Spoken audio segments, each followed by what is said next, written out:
ไปอย่างนั้นโตอย่างนั้น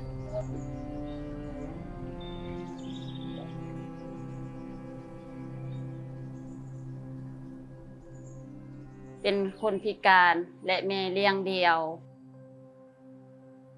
สบายดีคอยเองชื่อธานี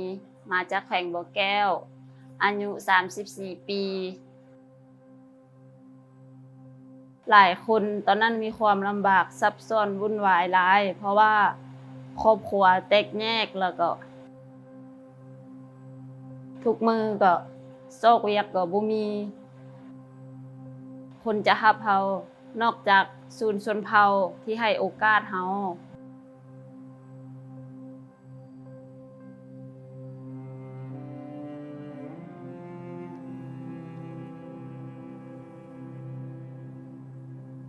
หลังจากข้อยมาอยู่ชุมทางนี้ข้อยใช้เวลา1 ปีในการเฮ็ดเฮ็ดเวียก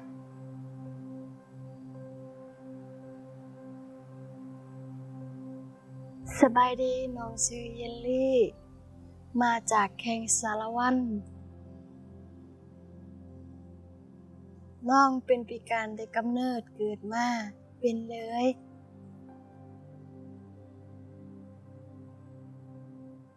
ทางทวิตเฮ็ดเวียกอยู่ศูนย์ชนเผ่ายากหลาย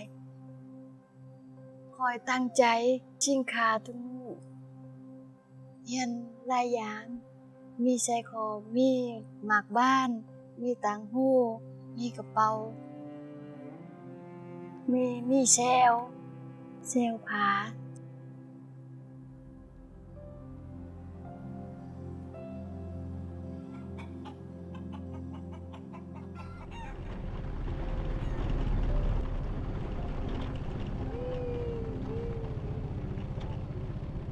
หลังจากนั้นที่เฮาเข้ามาอยู่ชนเผ่าแล้วเขาก็เริ่มเฮ็ดเวียกหลายอย่างฉะนั้นอยู่ในนี้มีเวียกเฮ็ด3-4 อย่างแต่ว่าเวียกที่เฮามักแท้ๆเฮามาทบทวนและคิดตัวเองเป็นเครื่องประดับลูกค้าซื้อเครื่องประดับของข้อยไปแต่ว่าเขาเจ้ายังบ่ฮู้ว่าข้อยเฮ็ดมาจากขี้เหงื่อที่อันคนอื่นมองข้ามไปแล้วก็งามที่สุดเป็นขี้เหยาะขี้เหงื่อเป็นทอโดะทอดุทิ่มกลางทางแล้ว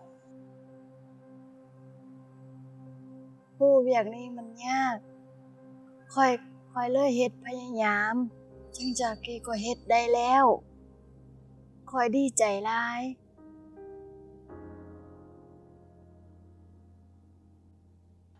เดี๋ยวนี้ปัจจุบันนี้ข้อยสามารถเฮ็ดเวียกตัวนี้ช่วยหลายคนเพื่อฝึกคนที่ว่ามาใหม่ที่เขาเจ้ายังบ่เป็นเวียกข้อยเองก็สอนพวกเขาจนได้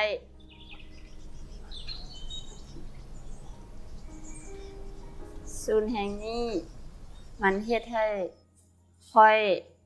รู้สึกภูมิใจและก็เปลี่ยนชีวิตใหม่แล้วก็เฮ็ดให้ข้อยกับลูกชายของข้อยมีความอบอุ่น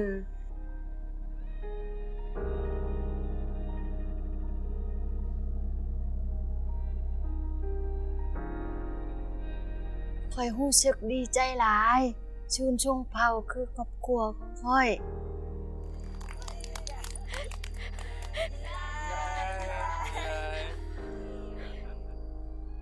ดีใจหลายได้อยู่ศูนย์แห่งนี้